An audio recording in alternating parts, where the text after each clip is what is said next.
चलिए, तो आज हम लोग क्या करेंगे, देखिए जो भी हमारा जो स्पेक्ट्रम था, तो जब इमिशन स्पेक्ट्रम था तो इलेक्ट्रॉन बताइए कहाँ से कहाँ में आ रहा था, ऊपर से नीचे में आ रहा था। तो एनर्जी को क्या कर रहा था भाई, इमिट कर रहा था। और इमिट कर रहा था उस समय जो स्पेक्ट्रम बन रहा था उसी का नाम इमिशन स्पेक्ट्रम था। तो उसकी लाइन के बारे में हमको जानना है, क्या समझ पा रहे हैं क्या आप लोग?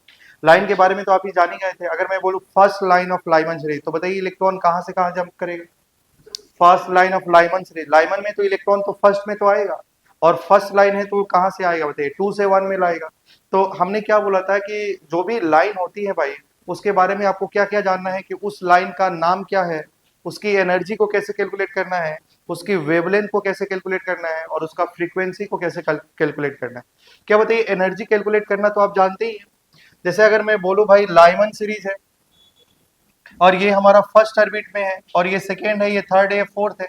अगर मैं बोलूँ इलेक्ट्रॉन 2 से 1 में जाएगा, तो बताइए एनर्जी कितना होगा, कितना एनर्जी हमारा इमिट करेगा भाई? निकाल सकते हैं यही एनर्जी का गैप, कितना, 10.2 electron volt. Energy of second minus energy of first, ऐसा कर लेंगे। तो एनर्जी तो निकाला जा सकता है, लेकिन इसका वेवलेंथ को कैसे निकाला जाए, उसके लिए आज की क्लास में हम लोगों को पढ़ना है। चलिए, तो लिखेंगे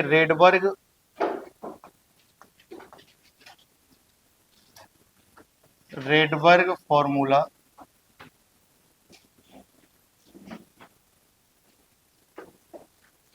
ठीक है, तो थोड़ा सा ध्यान दीजिएगा। रेडबर्ग फॉर्मूला से हम उस लाइन की वेवलेंथ को कैलकुलेट कर सकते हैं।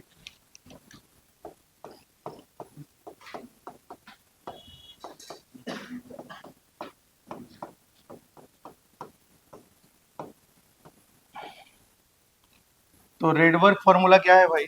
ज्यादा हम लोग डेरिवेशन पे विश्वास नहीं रखेंगे, और डायरेक्टली आपको फॉर्मूला याद रखना है कि रेडबर्ग फॉर्मूला क्या है बताइए। 1/λ R Z square 1/n1 square minus 1/n2 square. अगर मैं बोलूँ लेमडा क्या है, तो आप बोलेंगे वेवलेंथ है। आर क्या है भाई? आर एक कांस्टेंट है, और जिस कांस्टेंट का नाम क्या है भाई? Rydberg constant. ये आर क्या है भाई? यही आर है हमारा, यही आर हमारा क्या है भाई? Rydberg constant. और इसकी जो वैल्यू होती है वो होती है 1096, 1096/78 सेंटीमीटर माइनस 1। लेकिन अप्रोक्सीमेट वैल्यू क्या लिखते हैं? 10700 सेंटीमीटर माइनस 1। समझ पा रहे हैं कि आप लोग? कैलकुलेशन के लिए ये याद रखना है। और आपको 1/r की वैल्यू याद रखना है। 1/r का वैल्यू होता है 912 एंगस्ट्रॉम। 1/r का वैल्यू कितना होता है भाई? 912 एंगस्ट्रॉम। अच्छा बताइए, थोड़ा सा आप लोग ध्यान दे रहे हैं तो बताइए, थोड़ा सा ध्यान देना। अगर 1/r इक्वल टू 912 एंगस्ट्रॉन है, तो क्या मैं अगर r की वैल्यू निकालना चाहूं, तो बताइए क्या r is equal to 1/912 angstrom होगा कि नहीं होगा? क्या देखिए, r को इधर लेके जाइए और 912 एंगस्ट्रॉन को नीचे लेके आइए, तो 1/912 एंगस्ट्रॉन किसके बराबर होगा? r। क्या आप समझ पा रहे हैं क्या? अच्छा, अब थोड़ा सा ध्यान दीजिएगा। अगर मैं बोलूं और एंगस्ट्रॉन को अगर मीटर में कन्वर्ट कर दिया जाए, तो क्या 10⁻10 मीटर होगा? तो कभी कभी आर की वैल्यू को हम लोग क्या भी पुट करेंगे, 1/912 एंगस्ट्रॉन, मतलब 1/912 इंटू 10⁻10 मीटर। समझ पा रहे हैं क्या? यहाँ तक किसी को डाउट नहीं है? अच्छा, आप थोड़ा सा ध्यान दीजिएगा भाई। क्या आप लोग जानते हैं कि ये किसका कैलकुलेशन है भाई? क्या निकालेंगे इस फॉर्मूला को यूज करके? वेवलेंथ निकालेंगे। क्या निकालेंगे? वेवलेंथ। आपको बोला जाएगा कि इलेक्ट्रॉन 4 से 2 में जा रहा है, तो N1 तो मालूम हो जाएगा, N2 भी मालूम हो जाएगा। अगर हाइड्रोजन एटम देगा तो Z भी मालूम हो जाएगा। और R की वैल्यू याद नहीं रखना है, आपको 1/r की वैल्यू याद रखना है। इससे उस लाइन की वेवलेंथ को कैलकुलेट किया जा सकता है। क्या आप समझ पा रहे हैं क्या भाई? अच्छा, आप लोग ये भी जानते हैं, थोड़ा सा ध्यान दीजिए। क्या frequency is equal to c/λ होता है क्या भाई? क्या frequency is equal to c/λ होता है? तो थोड़ा सा ध्यान दीजिए, उसके बाद कॉपी करिए। क्या ये जो इक्वेशन लिखा गया है, अगर इस इक्वेशन को मैं c से मल्टीप्लाई कर दूं, किससे मल्टीप्लाई कर दूं, मतलब ये दोनों साइड में मैं c से मल्टीप्लाई कर दूं, तो थोड़ा सा ध्यान दीजिए, क्या यही इक्वेशन क्या हो जाएगा भाई? ध्यान दीजिए, मैंने किससे मल्टीप्लाई करा? c से। तो मैं लिख सकता हूं c into 1/λ is equal to CR/Z² 1/N1 square minus 1/N2 square. क्या लिख सकते हैं कि नहीं लिख सकते हैं भाई? बताइए, मैंने दोनों साइड में किससे मल्टीप्लाई किया है? c से। और आप ही मुझे बताइए, c/λ को मैं क्या लिख सकता हूँ? फ्रीक्वेंसी। क्या लिख सकता हूँ? फ्रीक्वेंसी। तो देखिए, फ्रीक्वेंसी इज इक्वल टू क्या हो गया? CR/Z² 1/N1 square minus 1/N2 square. तो क्या इससे उस लाइन का नाम लिखना भी सीख गया कि उसका नाम क्या होगा? उसकी एनर्जी भी कैलकुलेट कर सकते हैं। अगर मैं बोलूँ इलेक्ट्रॉन 7 से 2 में जा रहा है तो एनर्जी बताइए, तो energy of 7 minus energy of 2 कितना एनर्जी इमिट करेगा, निकाला जा सकता है। उसकी वेवलेंथ कैलकुलेट करिए, यहाँ से निकल जाएगा। उसकी फ्रीक्वेंसी कैलकुलेट करिए, यहाँ से निकल जाएगा।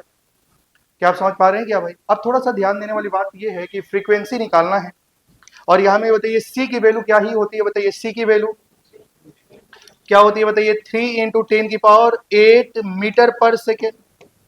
तो उस केस में आर की वैल्यू सेकेंड वाला, मतलब आर की वैल्यू किस में डालेंगे, मीटर में, तो ये आर की वैल्यू डालना पड़ेगा 1/912 इंटू 10⁻10 मीटर। तभी तो यहां से देखो मीटर से मीटर कट जाएगा तो फ्रीक्वेंसी किस में आ जाएगा, सेकेंड माइनस 1 मतलब हर्ट्ज में आ जाएगा। क्या आप समझ पा रहे हैं मैं क्या बोल रहा हूं भाई? यहाँ में आर की वैल्यू को 1 यहाँ में देखो जब वेवलेंथ कैलकुलेट करना होगा, जब वेवलेंथ कैलकुलेट करना है तो हमारा लेमडा एंगस्ट्रॉन में आ जाएगा, और वहां में 1/r की वैल्यू को क्या डालना है, 912। लेकिन जब आपको फ्रीक्वेंसी कैलकुलेट करना है तो आर की वैल्यू को क्या डालेंगे, बताइए हमें आर की वैल्यू को 1/912 इंटू 10⁻10 मीटर। 4 प्रकार की क्वेश्चन ही होती है, 4 to 5 टाइप्स की। पहला तो एक वेवलेंथ निकालना होता है, दूसरा फ्रीक्वेंसी निकालना होता है, तीसरा वेवलेंथ का रेशियो, चौथा फ्रीक्वेंसी का रेशियो, और नेक्स्ट में इलेक्ट्रॉनिक ट्रांजिशन से क्वेश्चन आता है। बस 5 प्रकार का ही क्वेश्चन बन सकता है, तो अभी हम लोग सॉल्व करेंगे। चलिए लास्ट से बोलिए भाई, कॉपी हो गया क्या? चलिए कॉपी हो गया, नेक्स्ट क्वेश्चन लिखेंगे भाई। अच्छा मैं एक बार जल्दी से रिवाइज कर दो, आप भी मेरे साथ में बोलेंगे। जब भी मैं बोलूंगा एनर्जी फ्रीक्वेंसी का डायरेक्टली होता है और वेवलेंथ का इनवर्सली होता है। अगर एनर्जी मिनिमम चाहिए, एनर्जी मिनिमम चाहिए, ट्रांजिशन छोटा होगा बड़ा होगा। अगर एनर्जी मिनिमम चाहिए तो ट्रांजिशन को छोटा लेना पड़ेगा या बड़ा लेना पड़ेगा, छोटा लेना पड़ेगा। अगर मैं बोलूं लाइबन सीरीज में एनर्जी मिनिमम होना है तो इलेक्ट्रॉन कहां से कहां जंप करेगा, 2 से 1। अगर मैं बोलूं एनर्जी मैक्सिमम होना चाहिए, एनर्जी मैक्सिमम होना चाहिए बाल्मर सीरीज के लिए, तो भाई मैक्सिमम एनर्जी के लिए बताइए वेवले मैक्सिमम एनर्जी के लिए ट्रांजिशन भी मैक्सिमम होना पड़ेगा। और बाल्मर सीरीज है तो इलेक्ट्रॉन कहाँ ही आएगा भाई, 2 में आएगा, और ट्रांजिशन को होना है मैक्सिमम, तो कहां से कहां में आएगा, इनफाइनाइट से 2। क्या आप समझ पा रहे हैं? अगर मैं बोलूं भाई बाल्मर सीरीज का लेमडा को मिनिमम होना है, अगर वेवलेंथ मिनिमम होगा मतलब उसकी एनर्जी मैक्सिमम हो जाएगी, और एनर्जी मैक्सिमम होना है तो ट्रांजिशन भी लॉन्गेस्ट वाला होना पड़ेगा। क्या आप समझ पा रहे हैं क्या? तो ये याद होना चाहिए। चलिए क्वेश्चन लिखेंगे, calculate minimum wavelength, calculate minimum wavelength,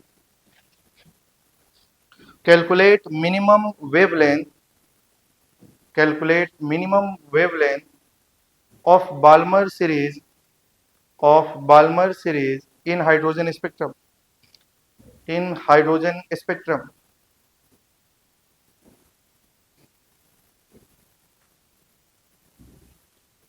अच्छा बताइए क्या निकालना है भाई, मिनिमम वेवलेंथ या मैक्सिमम वेवलेंथ? अच्छा देखिए आपको जो लेमडा निकालना है वो मिनिमम निकालना है। अच्छा कौन सा सीरीज की बात किया जा रहा है भाई, बाल्मर। ठीक है, आपको ये याद रखना है कि energy directly proportional to frequency, inversely proportional to lambda होता है ना भाई। अगर बताइए एनर्जी वेवलेंथ मिनिमम है तो एनर्जी मैक्सिमम होना पड़ेगा, और एनर्जी मैक्सिमम होने के लिए इलेक्ट्रॉन का ट्रांजिशन कहां से कहां होना पड़ेगा भाई? अरे भाई देखो वेवलेंथ मिनिमम तो एनर्जी मैक्सिमम, और एनर्जी मैक्सिमम तो ट्रांजिशन मैक्सिमम। तो बताइए कहां से कहां, इनफाइनाइट से 2। मतलब बताइए यहाँ से N1 की वैल्यू कितनी, 2, और N2 की वैल्यू कितनी, इनफाइनाइट, और हाइड्रोजन एटम है तो जेड की वैल्यू कौन, और क्या निकालना है, वेवलेंथ। तो बताइए फॉर्मूला क्या लिखा जाएगा, 1/λ इज इक्वल टू बताइए क्या होगा, are Z square 1/N1 square minus 1/N2 square. तो बताइए आर को वैल्यू को आर ही रहने दीजिए, और जेड कितना है बताइए 1 का स्क्वायर, और N1 का वैल्यू क्या होगा भाई 2, 2 का स्क्वायर कितना होता है बताइए, और इन्फिनिटी का स्क्वायर 0। अरे भाई इनफाइनाइट का स्क्वायर इन्फिनिटी ही होगा। और बताइए थोड़ा सा ध्यान दीजिए आर, अब यहाँ में क्या हो जाएगा 1/4, और 1/इनफाइनाइट क्या होता है 0। क्या होता है भाई 0। तो यहाँ से क्या कैलकुलेट हुआ, 1/λ की वैल्यू क्या आ जाएगी बताइए, r इंटू 1/4। क्या आप समझ पा रहे हैं क्या? अब थोड़ा सा ध्यान दीजिए भाई, आपको लेमडा चाहिए या 1/λ चाहिए, लेमडा ही चाहिए। क्या इधर भी रिवर्स कर दिया जाए, इसको भी रिवर्स कर दिया जाए, बोलिए। तो अगर मैं लिखूं ध्यान से देखेंगे, lambda is equal to 1/r into 4, क्या ये सही है? मैंने इसको भी रिवर्स करा, इसको भी रिवर्स करा, बोलो क्लियर है ना भाई? तो बताइए आपका लेमडा निकल जाएगा, और 1/r की वैल्यू तो आप याद किए थे, कितना 912, तो 912 मल्टीप्लाई बाई 4 क्या ये एंगस्ट्रॉन में हो जाएगा? तो बताइए क्या हो जाएगा? 3648 एंगस्ट्रॉन। अगर वेवलेंथ आपको मीटर में चाहिए तो क्या मीटर में भी निकाल सकते हैं, चेंज कर सकते हैं। सेंटीमीटर में चाहिए सेंटीमीटर निकाल सकते हैं, नैनो में चाहिए नैनो में निकाल सकते हैं। समझ पा रहे हैं क्या? यूनिट कन्वर्जन तो सिखाया गया था। चलिए कॉपी हो गया होगा। तो ये पहला क्वेश्चन क्या है? पहला क्वेश्चन का टाइप यही है कि आपको वेवलेंथ निकालने के लिए दिया जाएगा। दूसरा क्वेश्चन ये बोला जाएगा फ्रीक्वेंसी निकालिए। थर्ड टाइप का क्या होता है कि वेवलेंथ का रेशियो निकालिए। 1 बाई 1 कर लेते हैं। तो सेकंड क्वेश्चन लिखिए, लिखेंगे calculate frequency of first line of calculate frequency of first line of Lyman series. Calculate frequency of first line of Lyman series in He plus. अच्छा बताइए यहाँ में क्या निकालनी है आपको? फ्रीक्वेंसी। क्या निकालनी है भाई? फ्रीक्वेंसी। और आप फ्रीक्वेंसी लिखानी है, फ्रीक्वेंसी को कैलकुलेट करना है। और किसका फ्रीक्वेंसी निकालना है? First line of Lyman series. अच्छा बताइए अगर मैं बोलूं लाइमन सीरीज का, तो बताइए N1 का वैल्यू तो 1 ही होगा। और फर्स्ट लाइन बोला जाएगा तो इलेक्ट्रॉन कहां से आएगा भाई? 2 से 1 में आएगा। तो आप मुझे बताइए N1 की वैल्यू तो क्या ही है? 1। और N2 की वैल्यू क्या हो जाएगी? 2। क्या समझ पा रहे हैं क्या? और जेड बता दीजिए कितना होगा? He प्लस बोला है, हाइड्रोजन हीलियम 2 हो जाएगा ना भाई। और क्या निकालनी है? फ्रीक्वेंसी। क्या समझ पा रहे हैं क्या? तो देखिए कौन सा फॉर्मूला यूज किया जाए? Frequency is equal to C R Z square. क्या आप समझ पा रहे हैं क्या भाई? तो क्या यूज करा जाएगा? फ्रीक्वेंसी इज इक्वल टू, देखिए frequency is equal to C R Z square 1 by N1 square minus 1 by N2 square. क्या आप समझ पा रहे हैं? अच्छा आप थोड़ा सा ध्यान देना, सी की वैल्यू कितनी होती है? 3 इंटू 10 की पावर 8। और यहाँ में थोड़ा सा ध्यान देना है। और यहाँ में देखिए आर का वैल्यू क्या था? 1 बाई था ना भाई। 1 डिवाइडेड बाई क्या था? 912 इंटू 10 की पावर क्या? 8। और बताइए जेड कितना है?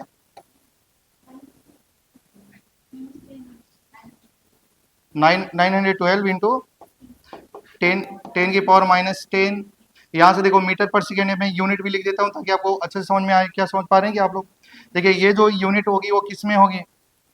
मीटर पर सेकेंड। और आर की वैल्यू तो 1 अपॉन समथिंग है। और जेड कितना हो जाएगा बताइए? जेड की वैल्यू 2 डालेंगे ना, तो 2 का स्क्वायर हो जाएगा ना भाई। चलिए 2 का स्क्वायर।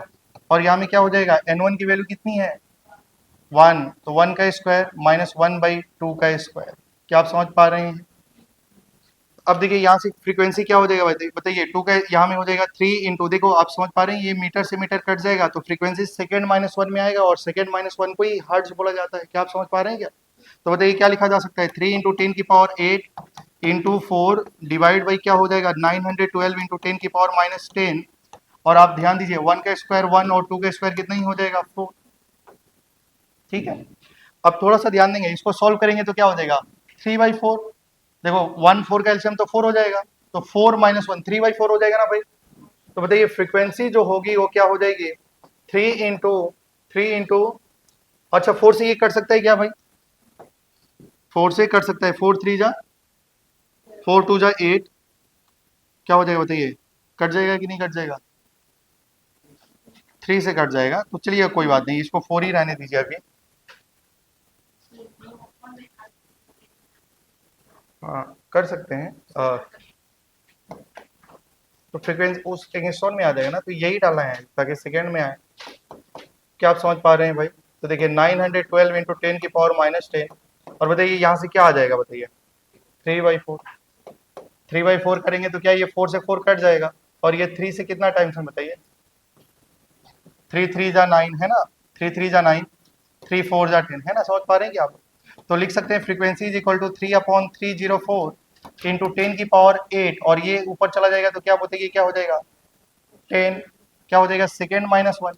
अच्छा अप्रोक्सीमेशन थोड़ा यूज किया जा सकता है, इसको 100 टाइम्स में लगभग काट सकते हैं क्या? क्या आप समझ पा रहे हैं भाई? तो फ्रीक्वेंसी इज इक्वल टू क्या होगा? आप बोलेंगे 100 300 होता है, ये 304 है, तो लगभग तो कैलकुलेशन चलेगा ना इतना। और बताइए 100 का मतलब क्या हो जाएगा? 10 की पावर ये क्या हो गया? 18। और ये हो गया 100, तो क्या लिखा जा सकता है? 18 माइनस 2, तो क्या हो जाएगा? 10 की पावर 16 सेकेंड माइनस 1, मतलब फ्रीक्वेंसी कैलकुलेट होके आ गई 10 की power 16 hertz. Hydrogen spectrum, find the ratio of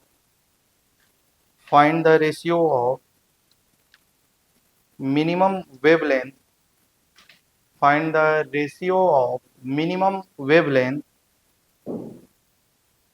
find the ratio of minimum wavelength of Lyman and Balmer series. Lyman and Balmer series। ठीक है, आपको फाइंड क्या करना है भाई? तो फाइंड तो यही ना करना है कि लेमडा मिनिमम चाहिए किस किस के लिए, एक तो लाइमन सीरीज के लिए और एक बार लेमडा मिनिमम चाहिए किसके लिए, बाल्मर सीरीज के लिए। यही इन दोनों का रेशियो ही चाहिए। क्या आप समझ पा रहे हैं क्या? तो अच्छा बताइए, हाइड्रोजन स्पेक्ट्रम बोला है ना, कौन सा स्पेक्ट्रम बोला है भाई? Hydrogen spectrum. और यहाँ में लेमडा मिनिमम है तो एनर्जी क्या हो जाएगा बताइए? मैक्सिमम। क्या आप समझ पा रहे हैं क्या? अच्छा अगर मैं बात करूं, थोड़ा सा ध्यान दीजिए, लाइमन के लिए बताइए, लाइमन के लिए इलेक्ट्रॉन कहां से कहां जंप करेगा? इनफाइनाइट से 1 में, और बाल्मर सीरीज के लिए इनफाइनाइट से 2 में, क्योंकि वेवलेंथ मिनिमम तो एनर्जी मैक्सिमम, और एनर्जी मैक्सिमम तो ट्रांजिशन भी मैक्सिमम होना चाहिए। क्या आप समझ पा रहे हैं भाई? तो देखिए आपको निकालना है 1 बाई लेमडा, लेमडा का फॉर्मूला लाइमन सीरीज के लिए, और 1 बाई लेमडा किसके लिए भाई? बाल्मर सीरीज के लिए। तो फॉर्मूला क्या होता है 1 बाई लेमडा का? आर जेड स्क्वायर, और यहाँ में 1 बाई एन वन कितना होगा? 1 का स्क्वायर माइनस 1 बाई इनफाइनाइट का स्क्वायर।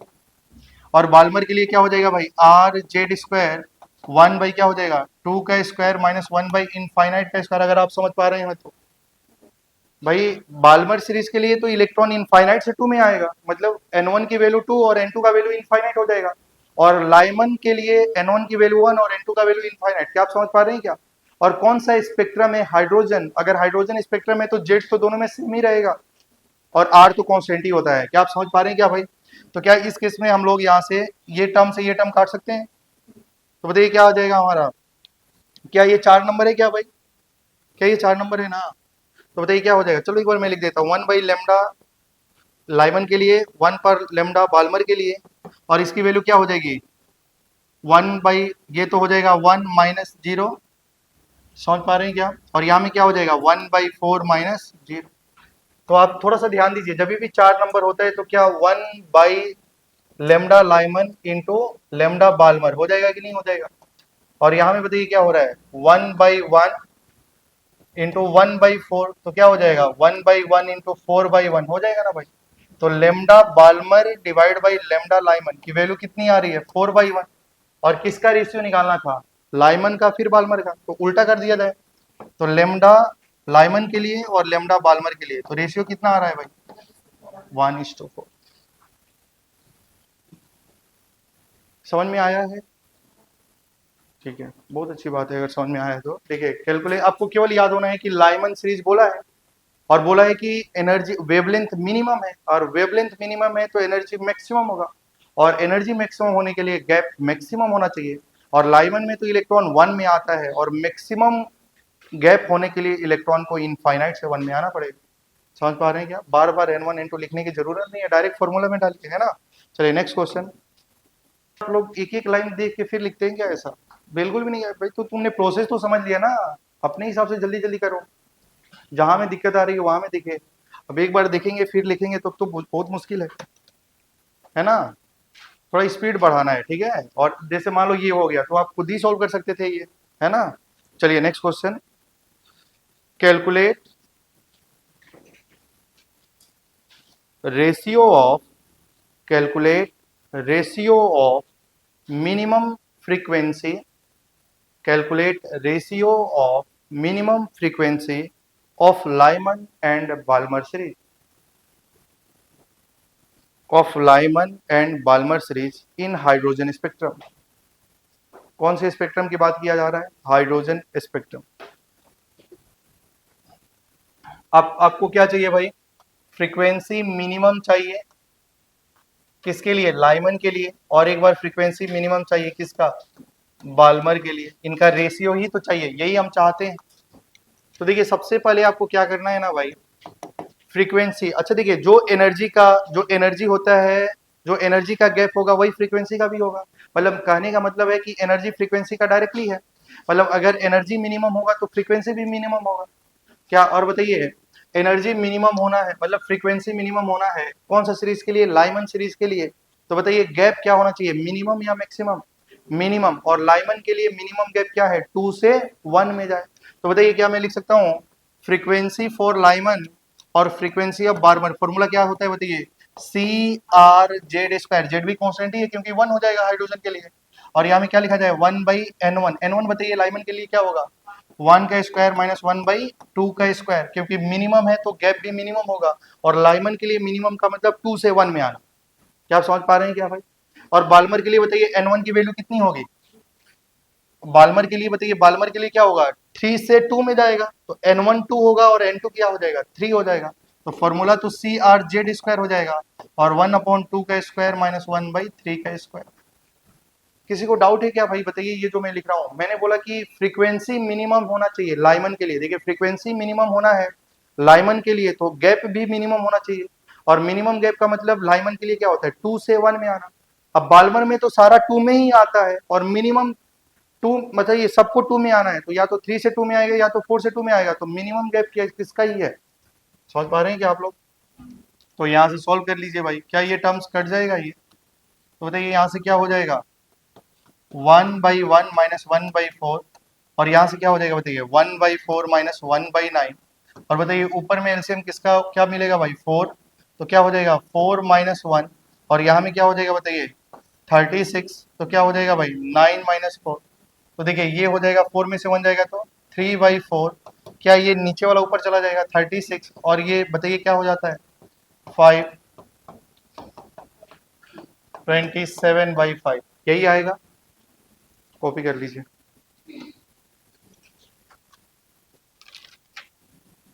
ठीक है, लिखें नेक्स्ट क्वेश्चन लिखेंगे, find the ratio of wavelength, find the ratio of wavelength, find the ratio of wavelength in, find the ratio of wavelength of first line of Lyman series, find the ratio of wavelength of first line of Lyman series in Li plus 2, in Li plus 2 and first line of Lyman series and first line of Lyman series in hydrogen atom। तो repeat कर देता हूं मैं, find the ratio of wavelength of first line of Lyman series in Li plus 2 and first line of Lyman series in hydrogen atom। मतलब Lyman series का first line लेकिन atom कौन सा है Li plus 2 और हाइड्रोजन का first line of Lyman series का wavelength का रेशियो ही चाहिए। अगर बात किया जाए first line of Lyman series, first line of Lyman series का मतलब बताइए एन 2 से तो 1 में जाएगा, 2 से तो 1 में जाएगा तो n1 का वैल्यू 1 और n2 की वैल्यू 2 हो जाएगी। तो एक बार Li प्लस 2 के लिए फर्स्ट लाइन का वेवलेंथ निकालना है, एक बार हाइड्रोजन के लिए निकालना है। मतलब देखिए क्या हो जाएगा 1/λ फॉर किसके लिए भाई Li प्लस 2, 1/λ फॉर हाइड्रोजन के लिए।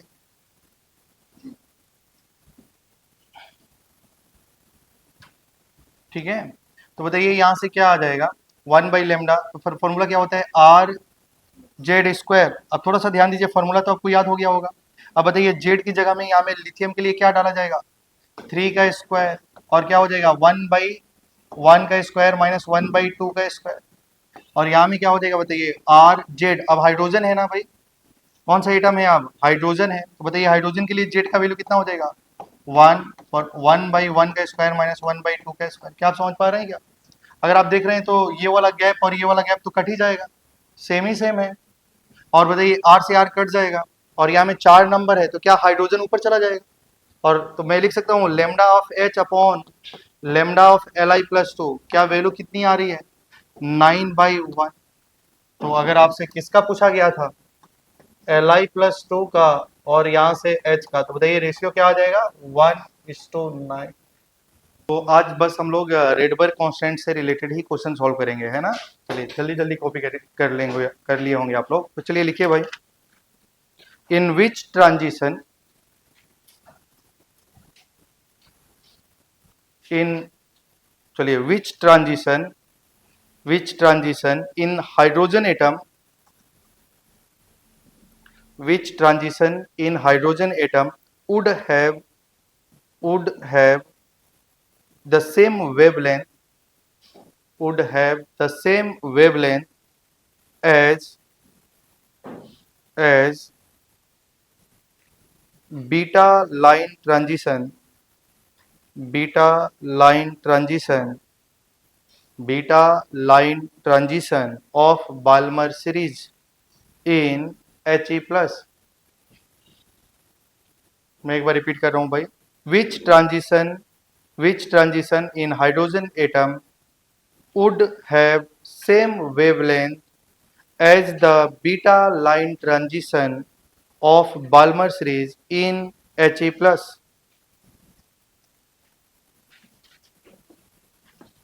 ऑप्शन नंबर ए 2 से 1, ऑप्शन नंबर ए 2 से 1,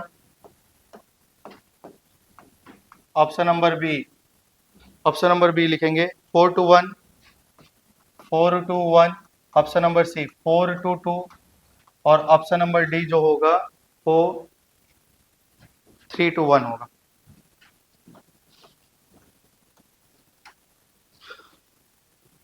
ठीक है, अब समझ पा रहे हैं क्या भाई। देखिए यहाँ में बोला है ना, हमारे पास में दो एटम है, मतलब एक तो हाइड्रोजन है, एक तो क्या है बताइए, हाइड्रोजन है, और दूसरा क्या है बताइए, He प्लस है। एक हाइड्रोजन है, दूसरा क्या है, He प्लस। और बताइए यहाँ में क्या बोला है, हाइड्रोजन एटम और He प्लस है, और तो दोनों में क्या गिवन दिया है बताइए, which transition hydrogen to beta line. अच्छा बताइए, beta line of Balmer series बोला है ना भाई। बीटा लाइन का मतलब क्या होता है, पहला तो फर्स्ट लाइन को अल्फा लाइन बोला जाता है, सेकेंड लाइन को बीटा लाइन बोलते हैं, और बाल्मर सीरीज में सारे इलेक्ट्रॉन तो 2 में ही आते हैं, तो 3 से 2 में आएगा तो फर्स्ट लाइन कहलाएगा या अल्फा लाइन कहलाएगा, और 4 से 2 में आएगा तो बीटा लाइन कहलाएगा। तो मतलब He प्लस के लिए जो बीटा लाइन है वो कहाँ से आ रहा है भाई, 4 से 2 में। क्या आप समझ पा रहे हैं क्या, यहाँ में N1 की वैल्यू 2 है और N2 की वैल्यू कितनी है, 4। और यहाँ में मान लो इलेक्ट्रॉन जंप कर रहा है, मान लो यहाँ में N1 की वैल्यू क्या है भाई, यहाँ से इलेक्ट्रॉन कहाँ से जा रहा है, N1 से N2 में जा रहा है, मतलब इसका तो ट्रांजिशन दिया है और इसका ट्रांजिशन निकालना है, और बोल रहा है कि दोनों का लेमडा सेम है, मतलब जो हाइड्रोजन का वेवलेंथ है और वही He प्लस का वेवलेंथ है, दोनों वेवलेंथ बराबर है। समझ पा रहे हैं क्या, दोनों का वेवलेंथ बराबर है। तो थोड़ा सा ध्यान दीजिए, अगर बताइए दोनों का वेवलेंथ सेम है, अगर दोनों का वेवलेंथ सेम है तो क्या 1/λ भी तो सेम होगा, अगर दोनों का लेमडा सेम है तो 1 करने से भी तो सेम ही आएगा। तो मैं लिख सकता हूं क्या, 1/λh is equal to 1/λh, और 1/λ का फॉर्मूला क्या है बताइए, आर जेड स्क्वायर, जेड का जगह में क्या डालेंगे, 1 का स्क्वायर, 1/n1 का स्क्वायर माइनस 1/n2 का स्क्वायर, हो जाएगा ना। और इसके लिए बताइए आर जेड क्या डाला जाए बताइए, 2 का स्क्वायर, और यहाँ में 1/n1, क्योंकि बीटा लाइन था तो इलेक्ट्रॉन कहाँ से कहाँ जा रहा है भाई, 2 4 से 2 में जाएगा। क्या यहाँ तक किसी को डाउट नहीं है, नहीं है ना। अब थोड़ा सा ध्यान दीजिए भाई, क्या आप थोड़ा सा ध्यान दे रहे हैं क्या, ये आर से आर कट जाएगा, तो बताइए यहाँ जो मिलेगा वो क्या मिलेगा, 1/n1 स्क्वायर माइनस 1/n2 का स्क्वायर। अब देखिए थोड़ा सा ध्यान देंगे, क्या ये देखो 2 का स्क्वायर कितना हो जाएगा भाई, 4, तो यहाँ में भी क्या हो जाएगा बताइए, 4 माइनस 16, और ये 4 को अंदर में क्रॉस मल्टीप्लाई कर लीजिए, तो क्या हो जाएगा भाई, 4 से क्रॉस मल्टीप्लाई करेगा तो 1 होगा, और यहाँ में 4 से मल्टीप्लाई करेंगे तो 1/6, क्या हो जाएगा भाई बताइए, 1/4, क्योंकि 4 जब इधर क्रॉस होगा तो 4 4 जा 16। समझ पा रहे हैं कि आप लोग। अब यहाँ में कंपेयर कर लो, माइनस का पहले 1/n1 का स्क्वायर 1, ठीक है, समझ पा रहे हैं, कंपेयर करेंगे तो आप बोल सकते हैं ना। अच्छा बताइए 1/n1 का स्क्वायर किसके बराबर हो जाएगा, 1, तो यहाँ से n1 का स्क्वायर कितना हो जाएगा, 1, तो n1 की वैल्यू कितनी हो जाएगी भाई, 1। और यहाँ से देखिए 1/n2 का स्क्वायर किसके बराबर होगा, 1/4, तो दोनों को रिवर्स कर दो तो n2 का स्क्वायर कितना होगा, 4, तो n2 की वैल्यू क्या होगी, 2, तो 2 से 1 में आएगा। क्या आप समझ पा रहे हैं क्या, जैसे आप थोड़ा सा ध्यान दो, ये दोनों आपस में बराबर है तो n1 का वैल्यू 1 रखेंगे तभी ना ये इसके बराबर आएगा, और N2 का वैल्यू 2 रखेंगे तभी तो 1/4 होगा ना भाई। तो डायरेक्टली N1 की वैल्यू और N2 की वैल्यू देख लीजिए और कौन सा आंसर सही हो जाएगा हमारा।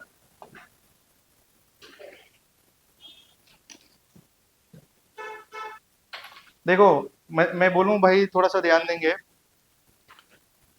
बाल्मर सीरीज में अगर He+ है, अगर वो 4 से 2 में जा रहा है और अगर हाइड्रोजन एटम है, अगर वो 2 से 1 में जाएगा तब दोनों का वेवलेंथ बराबर होगा।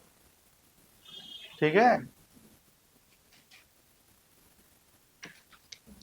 तो देखिए आपका बस इतना ही टाइप का कंसेप्ट बनता है ये रेडबर्ग फार्मूला से। पहला तो हमने क्या निकाला है, वेवलेंथ निकालना है। फिर हमने फ्रीक्वेंसी निकालने के लिए बोला जाएगा, या तो वेवलेंथ का रेशियो निकालने के लिए बोला जाएगा, या फ्रीक्वेंसी का रेशियो निकालने के लिए पूछा जाएगा, या तो एक ट्रांजिशन दिया है कि इलेक्ट्रॉन यहाँ से यहाँ में जा रहा है तो दूसरा एटम का ट्रांजिशन पूछ सकता है। समझ पा रहे हैं क्या भाई?